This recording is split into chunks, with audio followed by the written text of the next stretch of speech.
Listo, entonces, Sebastián, un gusto tenerte aquí con nosotros de Capitalismo Revolucionario para aquí, para el canal de AC Silicon Valley. Bienvenido y espero poderte tener de nuevo más adelante aquí en el canal. Buenos días, tardes y noches, dependiendo de la hora en la que usted esté viendo esta entrevista. Como les decía el amigo que yo soy Sebastián Izquierdo, vengo del canal de YouTube Capitalismo Revolucionario, en el cual expresamos, ¿no es cierto?, las ideas de nuestro movimiento político y nuestra doctrina política. Así que eso, esperemos que esta sea una conversación productiva. Gracias por invitarme, Santiago. A ti por aceptar y pues no, arranquemos lo más pronto posible. La primera pregunta que me gustaría hacerte es, ¿quién es Sebastián Izquierdo? Bueno, justamente ayer en el video de donde hice un video que era Capitalismo Revolucionario para tontitos.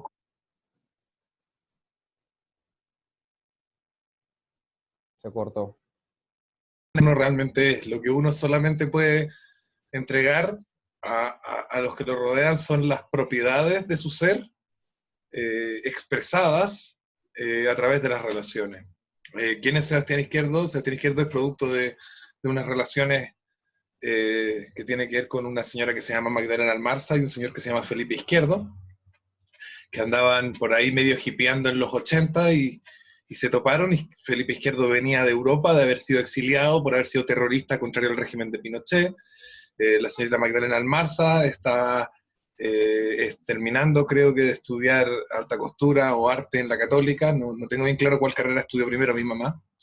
Y de ahí en esa intersección, que tuvo mucho que ver con que mi viejo se fumó más pitos de los que debía y por lo tanto no fue a una reunión importante a la que tenía que ir y se quedó hasta más tarde en una fiesta en la que posteriormente llega mi madre y se conocen. En esa interacción y en ese contexto de relaciones, ¿no es cierto?, va a surgir este ser. Y por lo tanto, y este ser va a expresar ciertas formas de existir en el mundo que tienen que ver con ser una persona brutalmente honesta, es decir, que tiene una relación, yo diría que sensual con la verdad, eh, y una relación de descubrimiento constante con lo cierto y de placer erótico por lo cierto. Y que se ha mandado un montón de cagadas, como decimos en Chile, ha hecho muchas tonteras, ha hecho muchas cosas horribles, pero que al mismo tiempo, producto de eso, ha descubierto también muchas certidumbres que de otra forma no tendría. Eh, en sus relaciones generó 3 hijos, eh, en sus relaciones también destruyó un par de vidas y ahora está, eh, digamos, buscando dar a entender eh, la, dar a entender las cosas que ha descubierto y al mismo tiempo generar un cambio total en invirtiendo el orden de relación el orden de subordinación de las relaciones sociales en el mundo. Así que ese es Sebastián Izquierdo. Perfecto, perfecto. Eh, en la entrevista que te hicieron en Spanish Libertarian, mencionabas que vienes de una familia de aristócratas. ¿Cómo una persona como tú encuentra información eh, del capitalismo y hace como un proyecto en su vida muy importante llamado capitalismo revolucionario? Porque ¿en qué momento pasa esto? Pero eso, ojo, ese es un origen vital, digamos. O sea, mi padre y mi madre pertenecen a clases que podrían llamarse aristócratas, que provienen, ¿no es cierto?, y provienen de la Guerra de Reconquista Española. Son apellidos y familias que se dedicaron, que fueron famosas, importantes y nobles en la expulsión de los musulmanes de España, y que luego en Chile, ¿no es cierto?, hicieron fama y fortuna, y la mayoría de mis antepasados son personas importantes de la historia de Chile, como José Miguel Carrera, que es mi antepasado directo, o el señor Santos Izquierdo, Abel Izquierdo, Guillermo Izquierdo Araya, gentes que trabajaron haciendo cosas importantes y heroicas por Chile. De los billetes que hay en Chile hay uno que es el billete de 1.000 pesos, donde aparece otro antepasado mío, que es Ignacio Carrera Pinto, digamos. A eso nos referimos con aristocrático, pero es una aristocracia en decadencia a nivel económico, digamos. Mis papás no son ricos, tienen contactos con gente rica, viven entre gente rica, pero los dos son un poquito, podríamos decir, que una especie de fracasados. creo que la palabra no hace justicia, pero una forma que tal vez se pueda entender. No son personas tampoco que hayan buscado activamente tener una prosperidad económica. Mi papá no estudió economía, mi papá estudió primero derecho, se metió a terrorista, se fue expulsado del país y en Francia estudió filosofía. Y ahora se trabaja como vendedor, digamos. Entonces hay toda una aura de aristocracia decadente en mi familia, pero que hay una pulsión casi genética por lo público, que yo creo que viene porque tengo entendido que los izquierdos llegaron a España como administradores como burócratas del Imperio Romano, digamos. O sea, hay una cosa que tiene como 1000 años de antigüedad, 2000 años de antigüedad de trabajar en lo público, de ser soldados, de ser conquistadores y de ser políticos. Y desde muy chico, muy, muy chico, lo único que me interesaba a mí era lo político, y todos mis antepasados fueron políticos. Mi papá no lo fue porque, bueno, su revolución contra Pinochet fue un fracaso, pero, pero mi abuelo era senador, mi bisabuelo era ministro, y así hacia atrás todo. Digamos, hay una cosa, una pulsión genética por lo público. Y, y yo desde muy chico tenía este interés, y bueno, divagué bastante, estuve metido en muchas tonteras, en la adolescencia fui neonazi, eh, después se me pasó, claramente, y tuve un periodo pinochetista, después un periodo libertario, y de pronto releí a Marx, que yo lo había leído como a los 14 años, lo releí hace como 3 años, y empecé a leer otras cosas y empecé a entender unas conexiones profundamente complejas entre ciertas ideas, y empezó a salir esta doctrina de capitalismo revolucionario, que yo digo que tiene una influencia marxiana, pero no necesariamente porque estemos basándonos en algo que dijo Marx, aunque hay cosas que dijo Marx que son brutalmente ciertas. Después de haber pasado por todo este pinochetismo libertario, cuando leo de nuevo la obra de Marx, hay algunas cosas en mi cerebro que hacen conexión y dicen, mierda, aquí, no en Marx, sino aquí en estas conexiones hay algo interesante que desarrollar, y comienza a desarrollarse esta doctrina, que la pueden ver en mi canal de YouTube. Perfecto, perfecto. Me gustaría volver a recalcar algo, y es, o sea, tú haces llamar el canal Capitalismo Revolucionario y estás a favor del capitalismo como tal, o sea, en un sentido de laissez-faire, o qué idea más o menos manejas con base Yo en defino la palabra. el capitalismo se define originalmente como la propiedad privada de los medios de producción. Ujú. ¿Bien? Y de eso yo derivo una segunda definición, o una definición de la definición, digamos, que sería, capitalismo es la privacidad como eje de la integridad del ser, como eje de la integridad del ser humano en sus relaciones. Privacidad es la capacidad de excluir, de decirle a otro, contigo no. Eso incluye, ¿no es cierto?, no hago negocios contigo, pero también incluye no tengo relaciones sexuales contigo, o también incluye no te invito a mi casa, etcétera. Esa es la capacidad de excluir, que es la privacidad, ¿no es cierto? Es el eje o el vehículo que permite la integridad del ser, que me permite ser yo, que me permite ser yo mismo y no lo que otro quiere imponerme que yo deba hacer. Ok, El eje de la integridad del ser en las relaciones con los demás. Bien, perfecto. esa es la definición a la que yo llego de capitalismo. Ujú. En ese capitalismo va a haber libre mercado. Bueno, si las privacidades de los seres quieren expresarse en una forma de libre mercado, démosle. No sé si me entiendes tú. O sea, si eso es lo que resulta de que las personas con capacidad de exclusión decidan incluirse en un proceso de intercambios complejamente interconectados, me parece que es maravilloso. Pero también existe la posibilidad en la visión que tengo yo del capitalismo, también existe la posibilidad de crear cosas más comunitarias, y también existe la posibilidad de abstraerse y volverse un ser solitario y ermitaño, digamos. Todas esas están contenidas dentro de, porque lo importante es que el ser tenga la capacidad de expresar sus propiedades de forma íntegra, de ser íntegro. Y para eso, la privacidad. Perfecto. Entonces, retomando la pregunta que te hice anteriormente, ¿tú llegas al capitalismo eh, en reacción a lo que leíste con Marx, o te enfrentaste o encontraste algún escritor del liberalismo económico o reaccionario a Marx, o cómo O fue, sea, yo cuál fue el partí, conflicto? yo partí metiéndome en el mundo libertario con Ayn Rand, después me estudié a Jesús Huerta de Soto, Ludwig von Mises, Después leí a Hayek con muchos sueños y ganas de quedar dormido porque es fome, es muy aburrido. Leí cosas sueltas de Rothbard, una y otra, pero no me gustó Rothbard, encontraba, voy a sonar muy objetivista, pero lo encontraba kantiano y medio irracional. Aunque no lo he leído ahora, digamos. Pero, claro, en un momento, Marx tiene cosas interesantes. Por ejemplo, cuando tú estudias a Marx, y estudias Marx y Marx te habla de la propiedad privada, Marx no está hablando de algo que es mío, no es del Estado. Cuando un libertario habla de propiedad privada, está diciendo, esto no es del Estado, es privado. Pero Marx cuando está diciendo que la propiedad privada, está diciendo que es privada porque privas a otros de aquello. Es decir, si yo soy dueño de mi casa, por ejemplo, los demás no son libres de entrar en ella. Digamos. En caso de ser privada, digamos, porque puedo negarte el acceso. Entonces tú no eres libre de entrar en mi casa. Entonces, hay un problema con la idea de libertad. Yo creo que la palabra libertad, en un sentido político, porque libre albedrío tenemos todos, pero la palabra libertad en un sentido político es complicada, es problemática.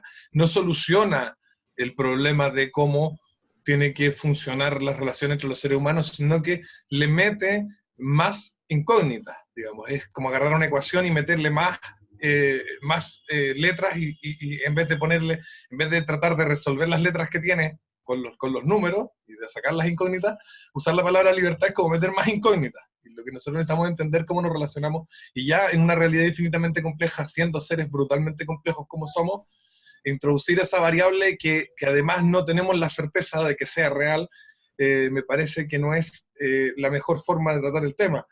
Y eso lo descubro con esta posición que tiene Marx respecto a la propiedad privada, donde él no ve la propiedad privada diciendo yo soy propietario, por lo tanto soy libre, porque el propietario es libre de hacer lo que quiera con lo que le es propio, si es que es privada, digamos, pero a su vez está el otro que dice, porque lo tuyo es privado, yo no soy libre de comerme ese pan o entrar a esa casa o lo que sea.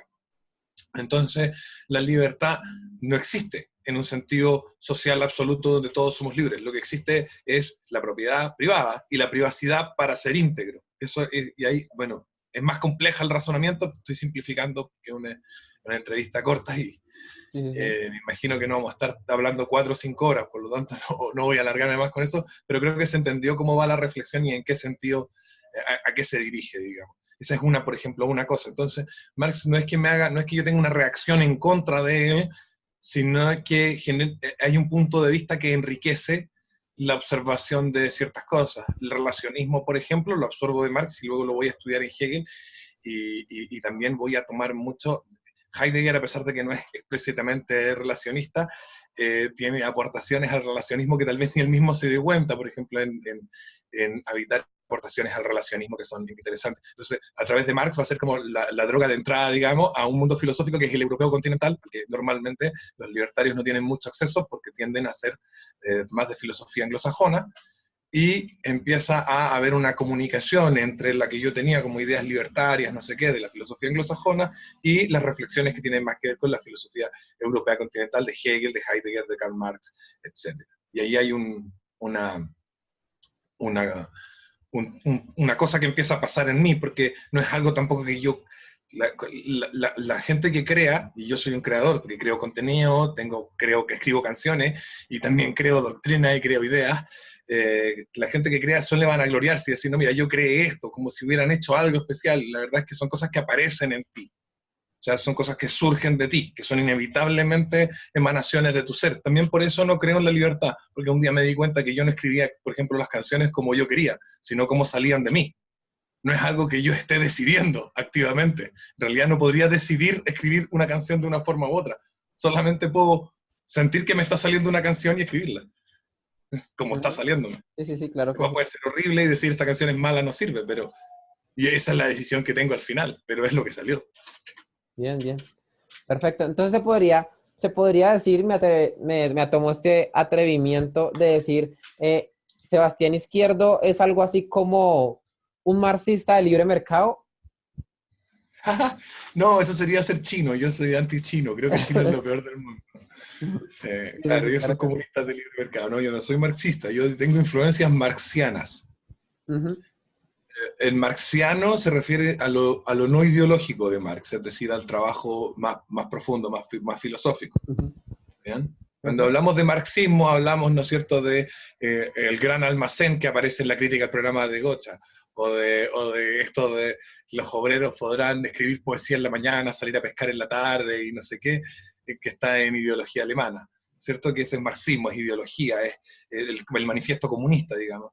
Pero cuando hablamos de algo marxiano, estamos hablando de cuando Marx habla de, por ejemplo, cómo categorizar las clases sociales, cómo entender las relaciones entre los seres humanos, por categorías, por clases, cómo entender la mercancía, cómo observar el proceso productivo, y ahí estamos hablando de algo que ya no es marxista, sino que es marxiano, porque no deriva necesariamente en las mismas conclusiones políticas, sino que son premisas que tú puedes usar para otras conclusiones políticas, y es lo que pasa mucho con el post-marxismo, digamos, Ah, sí, eso le iba a decir.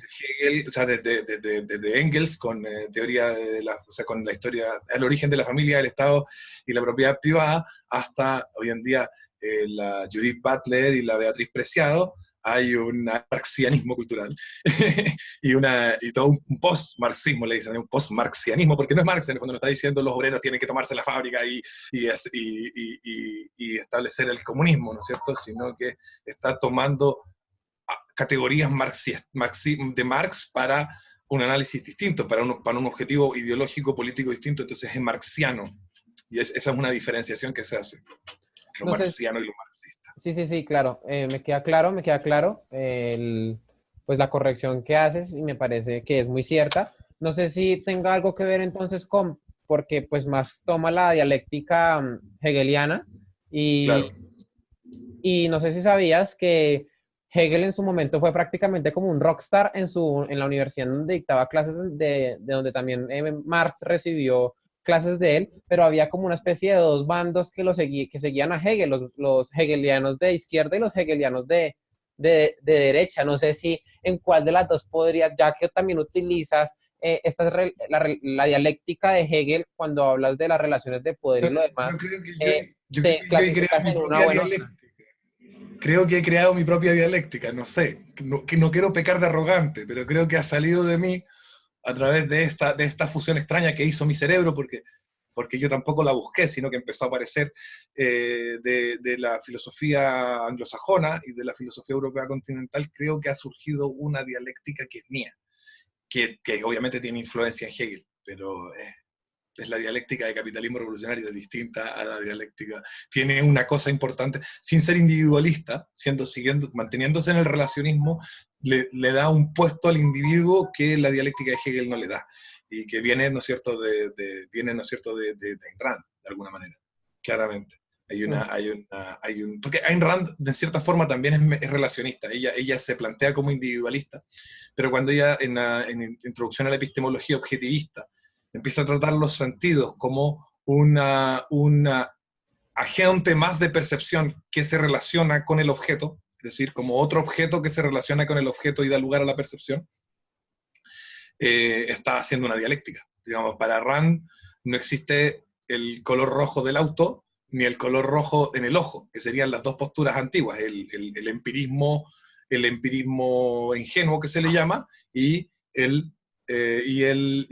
las posiciones más kantianas o idealistas, donde dice que el rojo está dentro mío, y las posiciones más empiristas aristotélicas dicen el rojo está en el auto, sino que para Ayn Rand el rojo está en la relación entre el ojo y el auto. Es decir, el ojo ve rojo en el auto porque el ojo está configurado de tal manera de ver rojo en el auto, y el auto está configurado de tal manera de que si un ojo lo ve, se vea rojo. Entonces Ayn Rand ahí está expresando una dialéctica, a pesar de que ella no la llama así, o tal vez yo la entiendo, a veces entiendes mal algo y descubres algo nuevo, ¿no es cierto? Pero si bien un objetivista erudito en Ayn Rand me puede decir, sabes que estás equivocado, lo que Ayn Rand está expresando no es una dialéctica, sino que otra cosa, pero yo lo entendí así, y al entenderlo así descubrí, digamos, un poco de esto. Entonces, hay una comunicación en mi mente entre esas ideas. Entonces no diría que sea hegeliano, sino que hay influencias hegelianas, hay influencias marxianas, hay influencias randianas, que dirá, este tipo está contradiciéndose completamente. Hay Jung también, o sea, Ujú. porque es una idea mía, en verdad. sea, que tiene obviamente influencia porque uno no puede llegar y tener ideas de la nada, tiene que estudiar, tiene que leer, y las conexiones van surgiendo, digamos. Perfecto, perfecto. Yo creo que nos toca dejar ahí de profundizar en este tema, porque ya mencionaste que tienes un video hablando de cuál es la ideología, cuál es, O sea, no sé si lo mencionas como ideología, pero ya más o menos hablas de cuál es la estructura de doctrina. pensamiento, doctrina, cuál es la doctrina de pensamiento por la que el capitalismo revolucionario se maneja. Entonces, Claro. recomendado para aquellos que quieran profundizar sobre esto, que vayan a tu canal, que ahí estará, ¿no? Hay una lista de reproducción que se llama Doctrina, y en la que tenemos varios videos, y en esos videos, ¿no es cierto?, todavía no está completa, hay varios videos que falta por hacer, muchos que falta por hacer, y esos son complejos, son largos, son completos, y explican las cosas por separado, pero yo recomiendo partir con Capitalismo Revolucionario con Manzanitas, que es un video aparte, donde se explica básicamente casi todo. Lo único que falta explicar ahí es la privacidad y la publicidad como atributos como propiedades expresadas por el ser. Eso faltó en el video que lo hice ayer ese, pero es un paradomis que es para comenzar a introducirte, digamos, en la categorización que yo estoy haciendo de lo que veo como realidad. Listo, listo, perfecto. Entonces yo creo que ya nos toca dejar ahí, aunque quién sabe si con la otra pregunta tengo que volver a algo sobre esto. Y es, ¿puede el capitalismo ser revolucionario? Pero por supuesto, porque claro, existe un capitalismo que es la visión clásica del capitalismo, la visión que tienen los libertarios, los liberales y los conservadores del capitalismo, que tiene que ver con eh, eh, el laissez-faire, el libre mercado, todas estas cosas que se hablan, ¿cierto? La propiedad, donde solamente se trata de la propiedad como un agente social, digamos, como esto que es mío porque lo obtuve a través de un intercambio que fue justo y los demás lo reconocen, etc. Pero cuando tú empiezas a entender el capitalismo en sentido de las relaciones sociales desde las que va surgiendo, entiendes que existe que el capitalismo como reunión de conciencia, una comunión espiritual, que le llamamos nosotros en capitalismo revolucionario, han estado siempre y siguen estando subordinadas a unas relaciones de poder. Luego, una revolución implica dar vuelta a algo, tomar algo que está abajo, ponerlo arriba, y algo que está arriba, ponerlo abajo. Eso es una revolución. Luego, hoy en día las relaciones de propiedad se encuentran subordinadas a las de poder, y por lo tanto hay una revolución por hacer, que sería invertir ese orden de subordinación y poner a las relaciones de propiedad a subordinar las de poder. Por lo tanto, claro que existe la posibilidad de que haya una revolución en ese sentido, digamos. Yo no digo que nuestras sociedades no sean hegemónicamente capitalistas, dado que la mayoría de las relaciones que nosotros llevamos a cabo en nuestras vidas son relaciones de propiedad. Pero todas esas relaciones de propiedad que nosotros llevamos a cabo en nuestras vidas se encuentran enmarcadas, tienen un límite, tienen un linde, un muro que,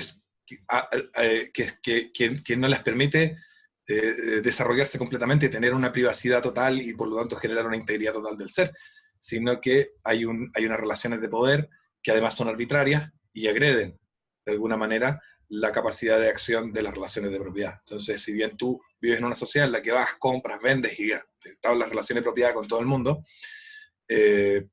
hay dos ejemplos. Por ejemplo, países muy peligrosos como puede ser Guatemala o Venezuela, donde tú tienes que cerrar tu negocio más temprano, no porque esa sea la expresión de las propiedades de tu ser, sino porque van a venir a robarte, ¿no es cierto?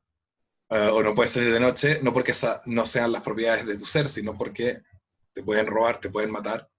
Y también existen otro tipo de sociedades, como hablábamos de China, por ejemplo, que es una versión extrema del sistema que opera en todo el mundo hoy en día, que es el neoliberalismo. Yo le llamo neoliberalismo, yo sé que parece un mantra de la izquierda, pero yo le llamo así porque creo que funciona la idea de que yo en Chile, por ejemplo, no puedo intercambiar con marihuana porque existen unas relaciones de poder que dicen, usted puede comprar y vender lo que quiera, menos marihuana. Entonces la subordinan. No me están dando órdenes sobre lo que debo hacer, sino que me están poniendo un límite hasta dónde yo puedo establecer relaciones de propiedad.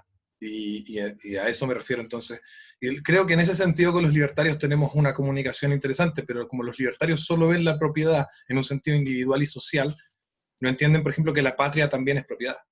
La patria es propiedad, la familia es propiedad, el barrio es propiedad, la cultura es propiedad, el idioma es propiedad, que no son propiedades como soy dueño de mi micrófono, es otra forma de poseer cosas, es otra forma de ser propietario, no es una forma privada, material, física, eh, digamos, mercantil o económica de ser propietario, pero sí existen esas propiedades.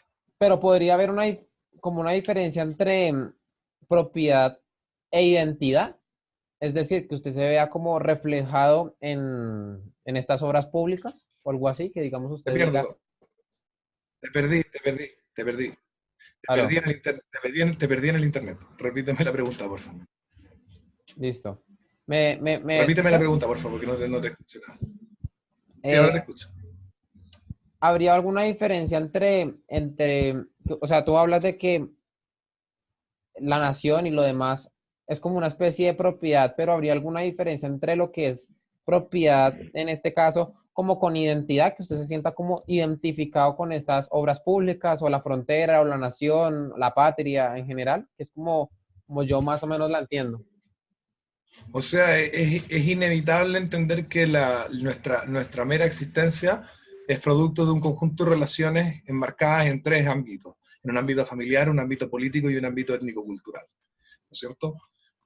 Tú, como persona, Santiago, Giraldo Martínez, naces del señor Giraldo y de la señora Martínez, enmarcado en un contexto de relaciones que se llama Colombia, que se llama la ciudad, no sé cuál es la que tú vives, pero ahí que se dan toda una serie de relaciones de las que tú naces y en esa serie de relaciones en las que también van a ser vas a engendrar todo lo que hagas, o la mayoría de las cosas que hagas, y esas relaciones son de tres tipos, como te digo, las familiares, ¿no es cierto?, que surgen, ¿no es cierto?, la relación sexual entre un hombre y una mujer, donde nace un niño. Están las relaciones políticas, ¿no es cierto?, porque hay toda una estructura de leyes y de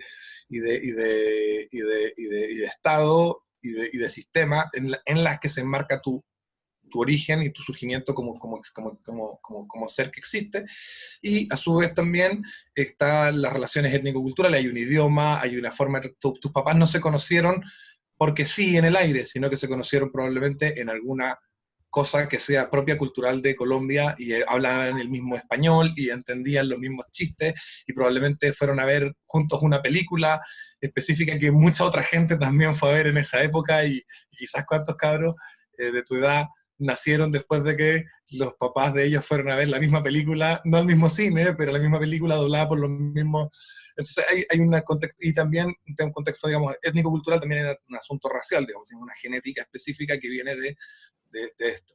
Entonces yo no estoy diciendo una cosa nacionalista ni nacional-socialista de mantener purezas, ni raciales, ni nacionales, ni nada por el estilo, sino que estoy diciendo que como tú emanas de una serie de relaciones o sea, tienes un origen en una serie de relaciones y tienes un destino en relaciones, digamos, un destino no dado, pero que tiene que ver con que vas a relacionarte efectivamente sí o sí, entonces podemos decir que tienes voz y voto respecto de el conjunto global de esa relación. Estar con Chile. ¿Por qué? Porque mi nen en un conjunto de relaciones que se llama Chile y mi destino se enmarca también en un conjunto de relaciones que se llama Chile. Y como tengo ese origen y ese destino en el que estoy con mucha otra gente que tiene ese mismo origen y ese mismo destino, tenemos colectivamente algo que decir respecto de eso.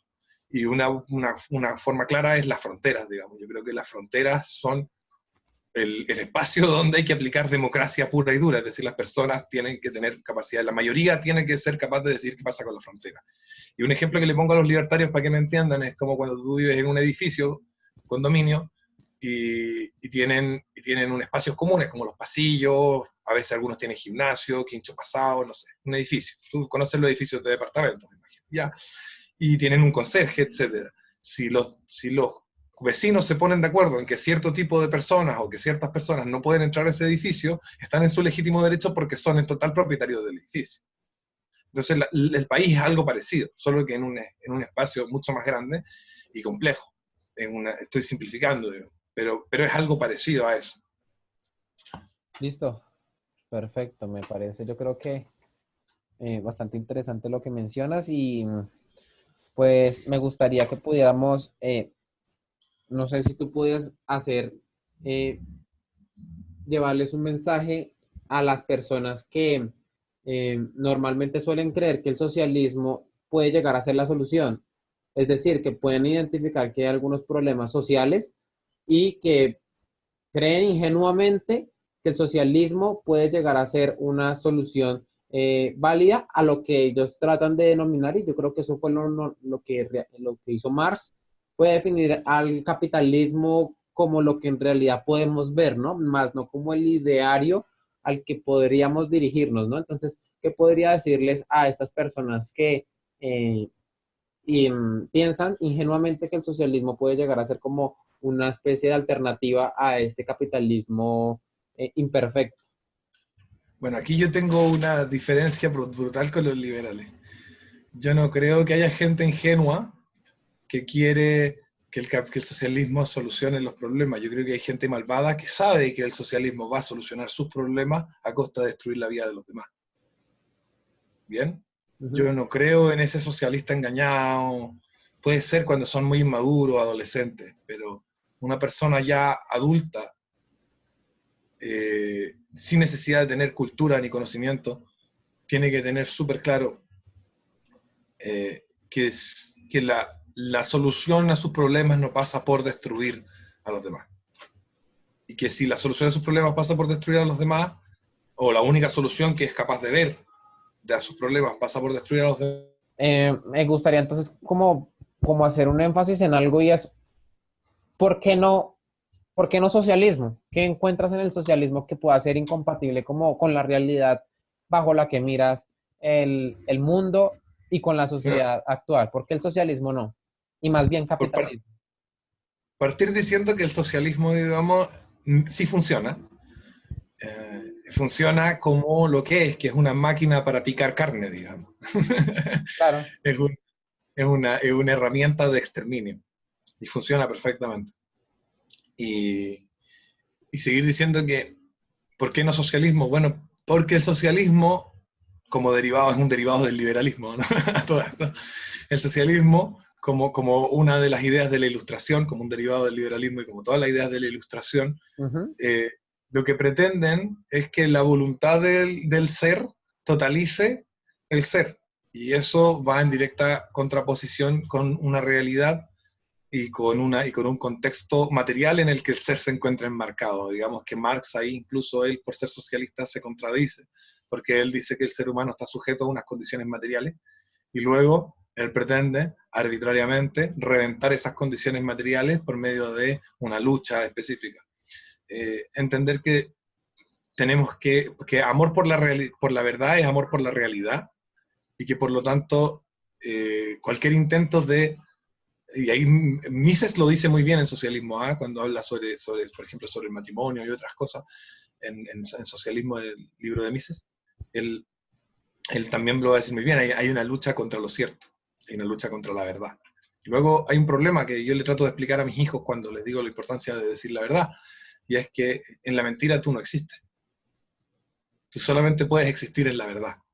Entonces, el problema del socialismo, digamos, como herramienta de exterminio, es que es el rechazo profundo al ser. Y en el fondo también es una perversión porque también es un rechazo a ti mismo. Atreverse a ser tú es la respuesta y la forma en la que nos permitimos ser nosotros es a través de la privacidad y por lo tanto del capitalismo. Excelente. Me gusta bastante la relación que haces y como defines que la voluntad intenta imponerse sobre la relación de propiedad, ¿no? Sobre la, no- Sobre la realidad. sobre Es la una, realidad. es una voluntad, y lo vemos hoy en día en la izquierda moderna, digamos, la nueva izquierda, el tema de los trans, etcétera. Como que rechaza el rechazo a la corporalidad y a la materialidad del ser que nace de la ilustración y del liberalismo. Es una rebeldía contra uno mismo. Sí, señor. Listo, Creo perfecto. que ahí estoy como en la línea de Antonio Escotado un poco. Sí, sí, sí. Me gustaría saber, ¿tú qué piensas de todos estos candidatos políticos que son de derecha y que hacen pues populismo de derechas? ¿Tú Yo soy piensas que... populista. Sí, sí, sí. No, yo no veo el problema en el populismo per se. Pero no sé, yo he visto que en algunas ocasiones cuando te refieres a ellos, no dices que no estás de acuerdo en su totalidad con algunas cosas de lo que ellos mencionan y lo que ellos proponen. Pero tú piensas que lo correcto es poderlos apoyar vía democrática o piensas que debería ser como un total rechazo hacia estos tipos, a estos fenómenos que han dado, por ejemplo, en Brasil, en Estados Unidos, en España con Vox, en general. No sé si Mira, deberíamos como si aceptarlos o nosotros, más bien rechazarlos por vía democrática. independiente de que Donald Trump no sea de la doctrina del capitalismo revolucionario, porque difícilmente la conoce, los movimientos que ha hecho Donald Trump han sido movimientos de avanzar la privacidad en todo ámbito. Es palpable, digamos. Una disminución de los impuestos, eh, la utilización de los aranceles como herramientas de combate a las malas políticas de ciertos países que vulneran y agreden a los locales, por lo tanto está protegiendo tanto la privacidad como la integridad de sus ciudadanos, y también el fortalecimiento de las fronteras. Tanto en los casos de Brasil como en el caso de Estados Unidos y en algunos otros casos europeos, lo que vemos es que están avanzando en la dirección correcta. Yo creo que en esta etapa, donde la derecha se ha vuelto, la derecha de verdad ha tomado este matiz de populismo patriótico, es una etapa que es lindo porque la realidad en el fondo igual se ajusta. Entonces cuando la izquierda se vuelve neoliberal y pretende utilizar, ¿no es cierto?, ideas como muy similares a las de los libertarios y los liberales, pero distorsionadas, obviamente, para seguir imponiendo su agenda, su moledora de carne, su destrucción del ser. Es lindo como sin necesidad de una gran profundidad filosófica, la derecha automáticamente se configura y comienza a defender la privacidad ahí donde está siendo atacada. Digamos. La libertad de expresión, las fronteras nacionales, y comienza a luchar contra estos organismos como puede ser la ONU, o puede ser digamos, La OEA. claro.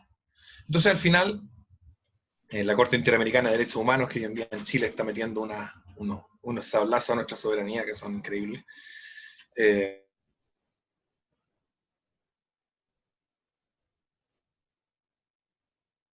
Solo en las urnas hay que ir, porque solo las urnas no sirve para nada.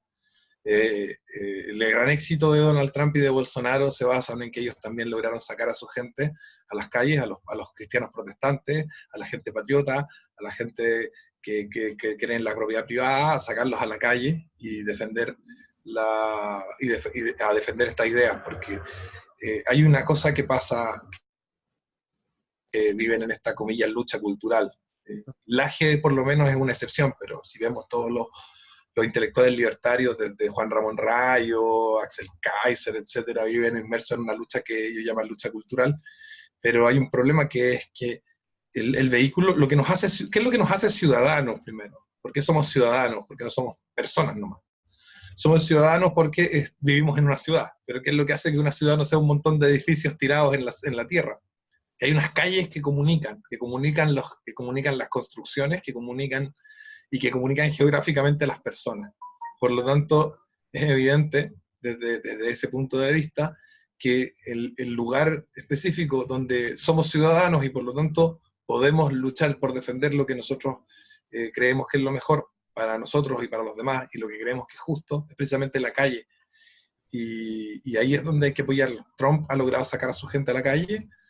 Bolsonaro viene de una ola de protestas que ya se había dado en Brasil, tanto por parte de los cristianos protestantes, del mundo evangélico, como por parte de los grupos libertarios. Me acuerdo de esas protestas, menos Marx, más Mises, etcétera, que es la forma correcta de lucha. La política se hace desde las calles. Los políticos que hemos tenido, que nos han engañado, que se han plantado como de derecha y nos han vendido al globalismo y nos han vendido a la izquierda, como son Macri o Piñera, precisamente son políticos que han tenido que batallar con una calle de izquierda muy, muy potente y no han tenido una calle de derecha que los respalde. El caso del aborto en Argentina es muy claro. Si los argentinos hubieran marchado por reformas económicas de derecha, como marcharon contra el aborto, Macri habría sido un éxito. Los argentinos ganaron en la calle el derecho a la vida. No lo ganaron eh, en, en blogs, no lo ganaron en YouTube. Salieron millones a la calle. Y si todos los argentinos también, además de haber salido a la calle a favor de las dos vidas, habrían salido a la calle a favor de su bolsillo, por ejemplo, respecto al tema de la inflación y los impuestos, etcétera, el gasto público, que es el gran cáncer que tiene Argentina en este momento, probablemente el gobierno de Macri habría sido un éxito. Y no porque Macri sea la mejor persona del mundo, sino porque al final existe la democracia y responsabiliza a la derecha. La derecha cree que por el hecho de votar cada cierto tiempo, y esto pasa mucho, por eso soy populista, la gente tiene que, ¿qué pasó? ¿Me perdiste? Sí, en la parte en la que mencionabas que Macri había hecho un mal gobierno porque había tenido como una lucha muy cultural en las calles y que pues si hubiera sido contrario hubiera sido totalmente diferente su gobierno. Ahí como que quedamos y seguiste hablando de Bolsonaro y Trump. Claro, en el fondo, si tú ves que, no sé si me escuchaste, que los argentinos ganaron el derecho a la vida en la calle, lucharon por las dos vidas en la calle. Luego, si hubieran luchado por su bolsillo en la calle, hubieran luchado contra los impuestos, el gasto público, la inflación en la calle, habrían también ganado esa lucha y habrían logrado que el gobierno de Macri fuera exitoso, no porque Macri sea bueno, sino porque la responsabilidad del ciudadano no se pierde con el voto, ¿no es cierto? Esto que decía Jefferson, de que el precio de la libertad es la eterna vigilancia. Yo diría que el precio de la propiedad es la eterna rebeldía. Esa sería mi contrafrase, digamos. Entonces, si no somos rebeldes frente a quienes nos traen las relaciones de poder encima y nos aplastan con ellas, lo van a hacer. Y no importa si hacemos 1000 blogs y si escribimos 1000 diarios, notas, columnas y canales de YouTube. Necesitamos estar en la vereda porque es el espacio donde el ser humano se transforma en ciudadano. Eso es algo que tenían muy claro ya los romanos, los griegos. Y como que parece que se ha olvidado. La derecha se flojonea con la democracia. Dice, yo voy a votar, voto por un candidato de derecha, normalmente ganan. Si nosotros observamos el récord democrático a nivel mundial, normalmente la ganan la derecha o una centroizquierda muy moderada. La izquierda rara vez gana elecciones en el mundo. Si nosotros lo vemos a nivel global, la izquierda rara vez gana elecciones. Entonces la derecha dice, fui a votar, problema resuelto. Pero vemos que la izquierda, que sin ganar elecciones, avanza con sus políticas, y es porque en realidad lo que nos hace ciudadanos no es votar con un papelito en una caja, sino que es salir a la calle, a donde están los demás ciudadanos, y decir lo que realmente pensamos, y decir lo que realmente queremos, y cuáles son nuestras exigencias. Y ahí, eso que es una cosa que la izquierda tiene muy clara, la derecha tiene que aprenderla, y ahí donde la ha aprendido, ha triunfado. La aprendieron los pro vida en Argentina, triunfaron. Lo aprendieron, por ejemplo, en movimientos contra la ola de refugiados en Alemania, y hoy en día en Alemania ya no entran casi refugiados, porque todos los lunes Tejida salía y decía, Wir sind das Volk, nosotros no queremos más refugiados. En Brasil, la caída de Lula y de ¿cómo se llamaba esta mujer? Rousseff, viene precedida por una ola gigantesca de millones de brasileños. Es una cosa que para mí es evidente y que ojalá nos demos cuenta de que necesitamos ser rebeldes para defender lo nuestro. No sé si te llegó la parte en la que hablaba de Jefferson y eso. Sí, claro, ¿Sí? me queda, o sea, como que tratas de decir exactamente lo mismo que dijo Jefferson, pero como al revés, ¿no? No al revés, el precio de la propiedad es la eterna rebeldía. Sí, claro. Así El, es. Que podría decir exactamente lo mismo, pero con diferentes palabras. claro, pero yo creo que la vigilancia no basta. Hay que ser rebelde. Hay que ser rebelde. Perfecto. En la entrevista que te hicieron en Spanish Libertarian, mencionaste en su momento que habías tenido como, o sea, de muchos libertarios que habías conocido, de 1000 libertarios que habías conocido, por ahí 100 te habían caído, o sea, te habían demostrado que eran personas de verdad, honestas, sencillas, personas como tal, o sea, que pensaban en el prójimo, etcétera, etcétera, etcétera. No sé si más o menos con las palabras que yo lo estoy diciendo lo expresaste, pero debo admitirlo y debo confesarlo que a mí me ha pasado exactamente lo mismo. No en esas proporciones, porque de hecho sí he conocido a libertarios que son personas en todo el sentido de la palabra, honestas, trabajadoras, chéveres, pero también pero también me he topado con libertarios que son una basura, o sea, lo puedo hablar abiertamente así, y Bueno, yo creo que que hacen una, y que hacen una todos serie los de prácticas que a mí en realidad me dejan sorprendido, o sea, que no tienen nada que ver con el movimiento en sí, con el principio de no agresión o como usted se quiera definir bajo el libertarismo, y que tratan como de disculparse en eso para seguir haciendo dichas acciones que en su gran mayoría son inmorales y que pues intentan como bajo el mismo marco teórico libertario introducir todas estas acciones que a mi parecer nada tienen que ver lo uno con lo otro. Y me ha pasado, me he encontrado, como le digo, me he podido encontrar con libertarios que son unas personas total, pero no. Entonces, me gustaría saber qué clase de relación tienes con el libertarismo. Bueno, hoy en día en Chile el libertarismo, si tú hablas con un libertario chileno te va a decir, izquierdo es un neonazi, un fascista. Porque no sé, porque me opongo a la migración descontrolada, o porque he dicho, por ejemplo, les he dicho a los libertarios, me dicen, el agua debería ser privada, el agua potable. Entonces, no, difícil, porque estamos todos conectados a la misma tubería. Eso es un hecho de la realidad, no es algo que yo quiero.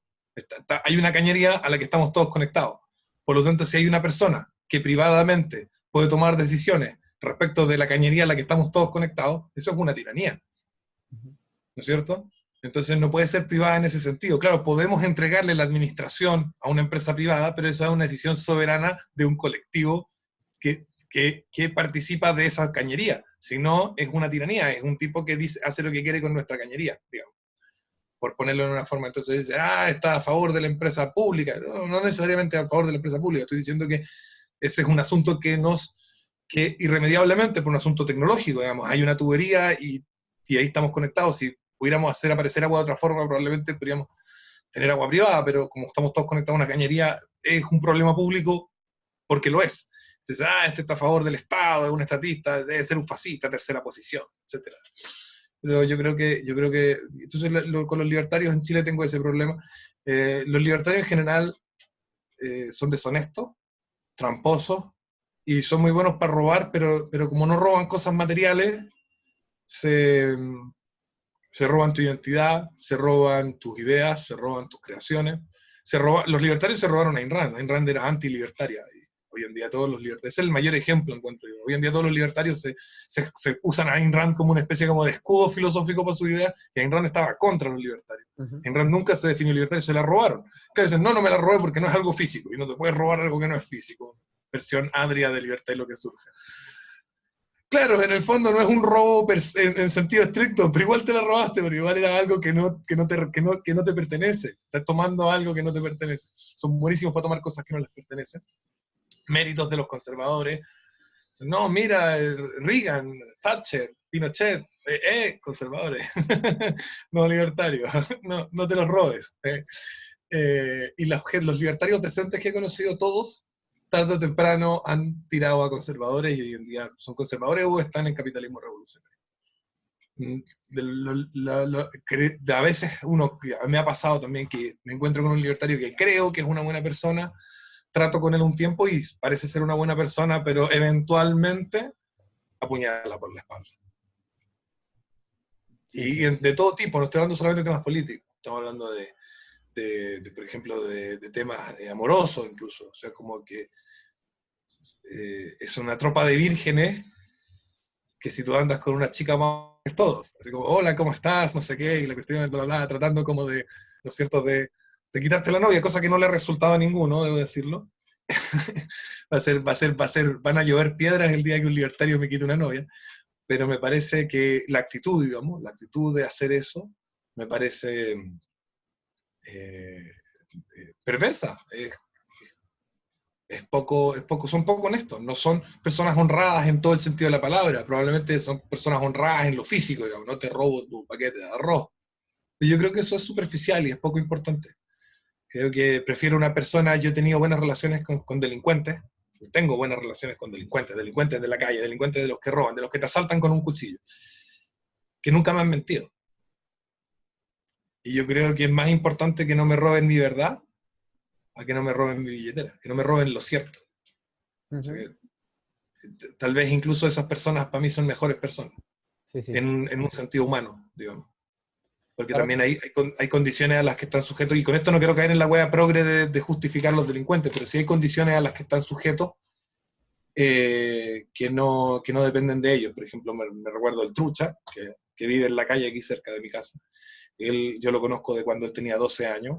Sus papás eran narcotraficantes, fueron encarcelados, él lo llevaron a un hogar del gobierno, y apenas lee y escribe, y tú dices, bueno, ¿qué otra cosa va a hacer ese tipo si no andar sacándole los celulares a las personas, digamos? No. O sea, o hace eso o muere de hambre, digamos. Tampoco tiene ni siquiera las habilidades básicas como para poder ir a buscar un trabajo, porque ni siquiera sabe lo que es ir a buscar un trabajo. O sea, igual no lo exculpo, digamos. Si lo agarra la policía lo tiene que meter preso porque es lo correcto, pero me entiendo más con eso que con un tipo que tiene 200 argumentos intelectuales para quedarse con una canción que escribí yo e incluso decir que la escribió él.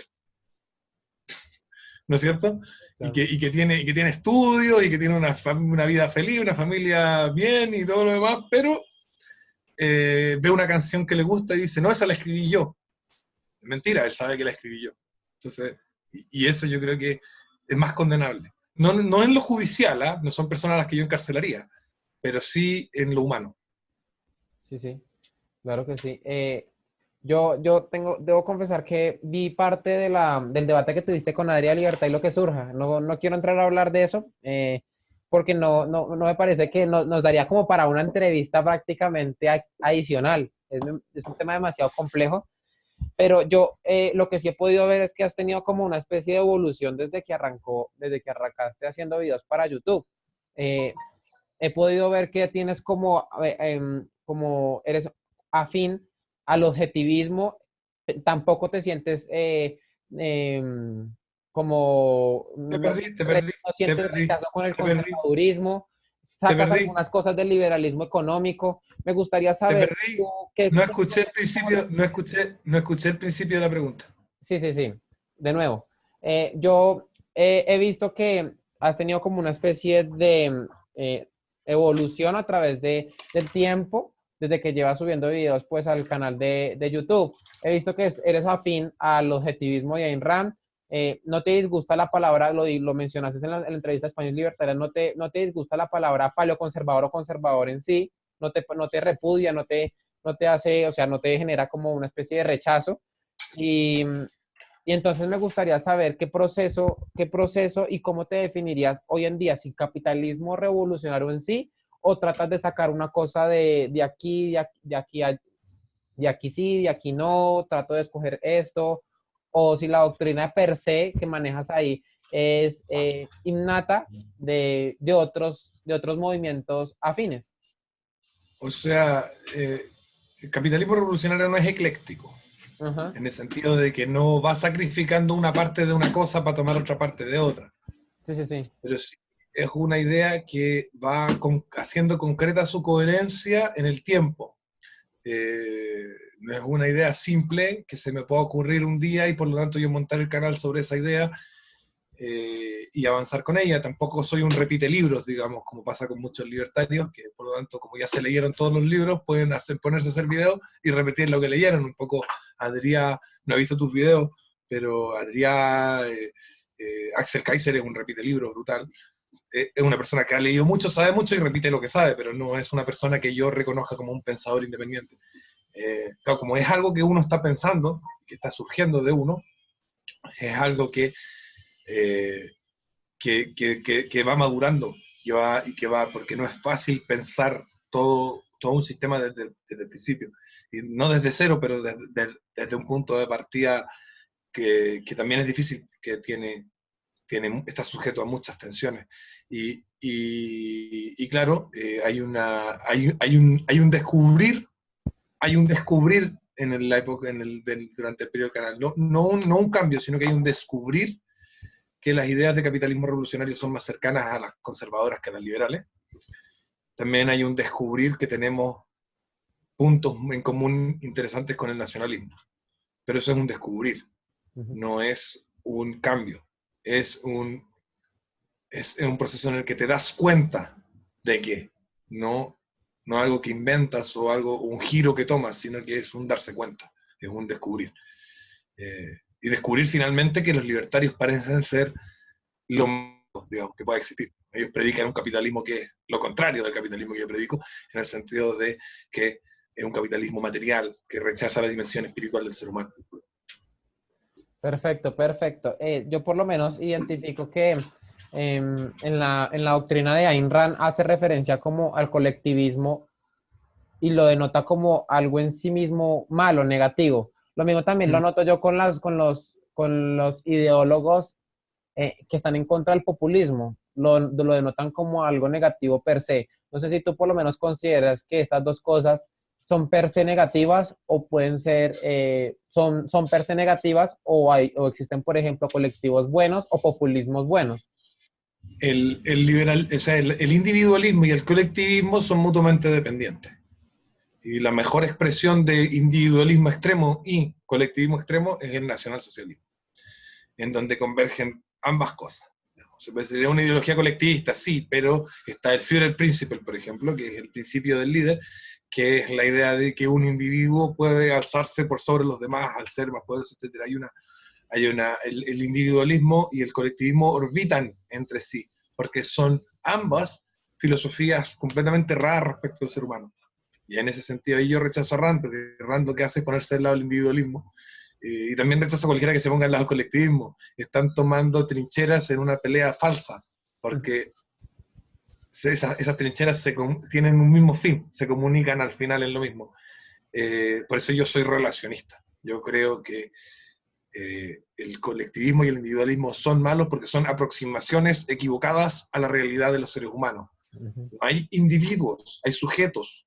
El individuo, que es como este ser que existe en el aire, en el espacio, en la nada, y que surge de la nada y termina en la nada, no es real. No hay un individuo en el mundo. Lo que hay son sujetos, son personas individuales, sí, pero sujetas a condiciones materiales, sujetas a condiciones familiares, sujetas a condiciones étnico-culturales, sujetas a una serie de relaciones que los dan a luz, sujetas a una serie de condiciones políticas. Están sujetos, están conectados. Y eso es lo que distancia, digamos, a mí me distancia de esa dicotomía individualista-colectivista, y soy relacionista porque estoy en el sujeto y estoy estudiando en qué partes de esas sujeciones el sujeto tiene capacidad de usar su voluntad y por lo tanto cambiar ciertas cosas, y en qué parte de esas sujeciones el sujeto está simplemente sujeto a sus condiciones y no hay nada que pueda hacer al respecto. Por ejemplo, las condiciones de tu estatura son condiciones que están sujetas a tu biología o a tu sexo. Y no hay vuelta. No hay un individuo que pueda ser del sexo, ser lo que quiera hacerse una Barbie Girl. Eso es tu individualismo.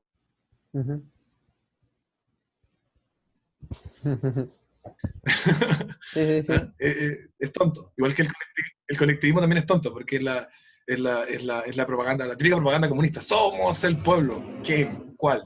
¿Quién es más pueblo? Yo soy más pueblo, tú eres más pueblo. Ambas son aproximaciones superficiales y estúpidas. Pero luego yo soy un sujeto a mi mamá, a mi idioma, a mi cultura, a mi raza, a mis hermanos, a mis vecinos. Estoy sujeto a mis vecinos, yo no elijo a mis vecinos. Sí, sí. Estoy sujeto a mi nacionalidad, podría haber sido de otro país, pero soy de este. Estoy sujeto a cosas. El fenómeno trans es la mayor expresión de colectivismo e individualismo funcionando juntos en una distorsión mutua.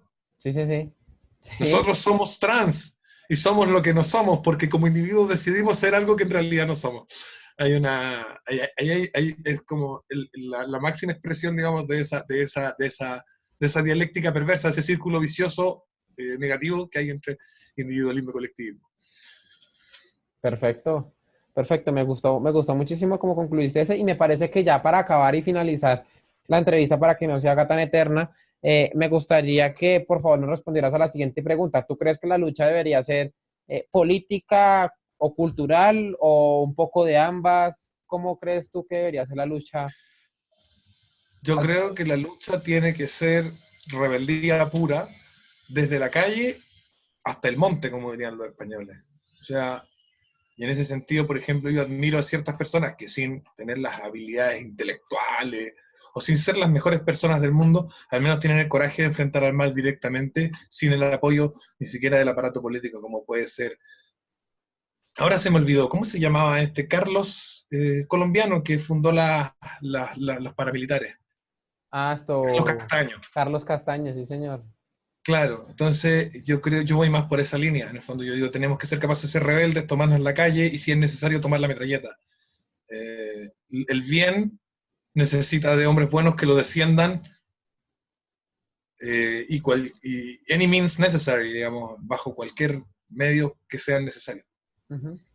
Sí, sí, yo por lo menos identifico que una de las revoluciones más eficientes al día de hoy, si no decir la más eficiente, es la guerra de guerrillas, que yo por lo menos no sería capaz ni la comparto tampoco, pero pienso que Yo sería evidentemente, muy capaz, yo sería muy capaz, no, yo sería muy capaz. nosotros porque aquí en Colombia lo hemos vivido, o sea, lo hemos vivido en carne propia y sabemos lo que significa una guerra de guerrillas y sabemos hasta dónde se puede llegar, hasta dónde puede llegar, ¿no? Hasta dónde puede llegar como esta guerra y que al parecer se viene diciendo desde que hay como una especie de hegemonía política y que la única manera para hacer una contralucha es a través de la guerra de guerrillas y que me parece que llevan las de Perdí, ganar por mucho, o sea, por mucho las llevan de perdí en ganar. hegemonía Eso sabes, política.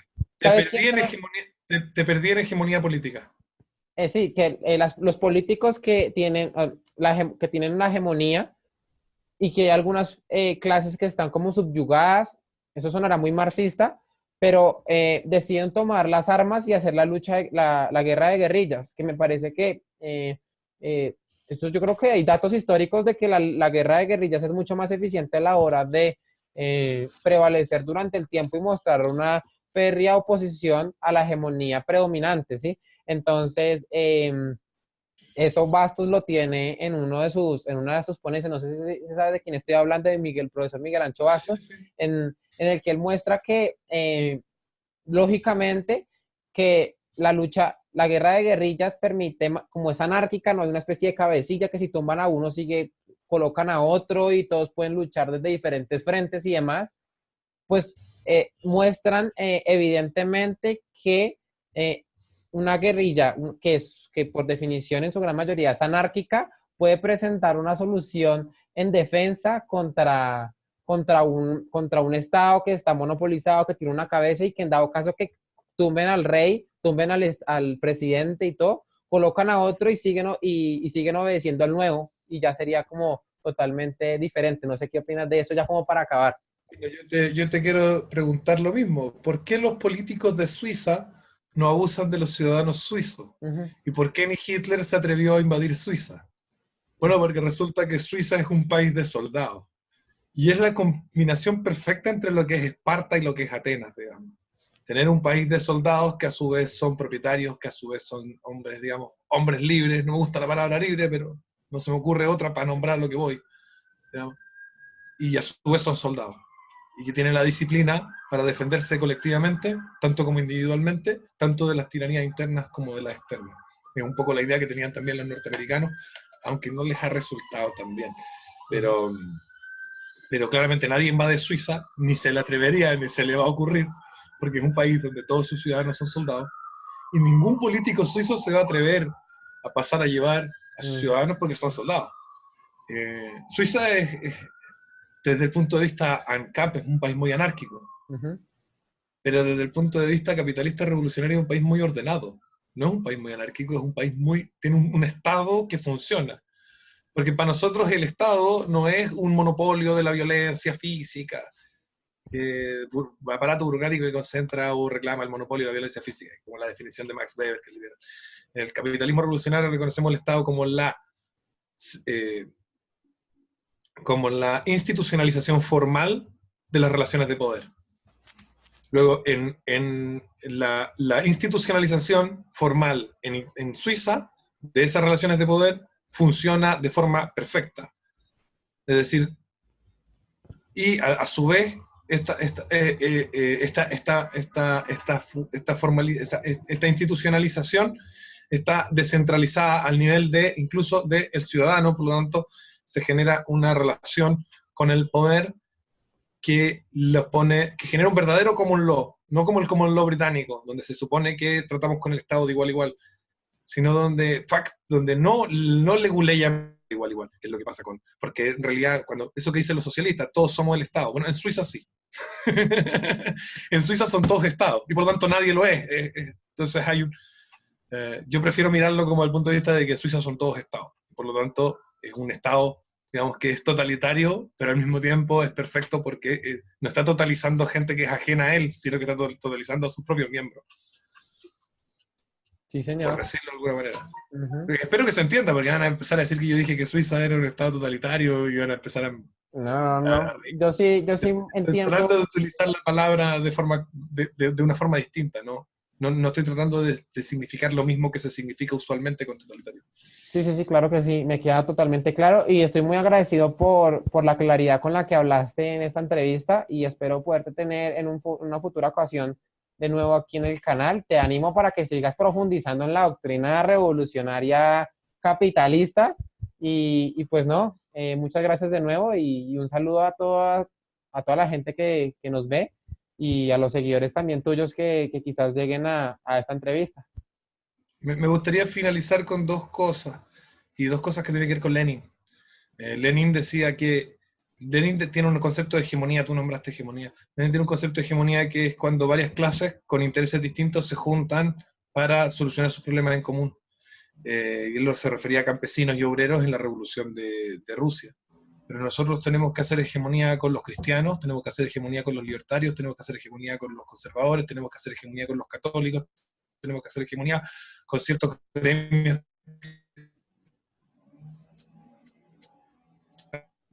viendo perjudicados, nacionalistas que están hartos de la inmigración descontrolada, y hacer hegemonía significa eso, juntar grupos distintos para trabajar juntos, ¿no es cierto? Y al mismo tiempo, Lenin también decía, no es posible la democracia sin el fusil en el hombro de cada obrero. Yo diría que el único Estado justo que yo reconozco de la Tierra hoy en día es el de Suiza, y es precisamente porque todos sus ciudadanos son Estados, a su vez que son ciudadanos que tienen un fusil en su hombro.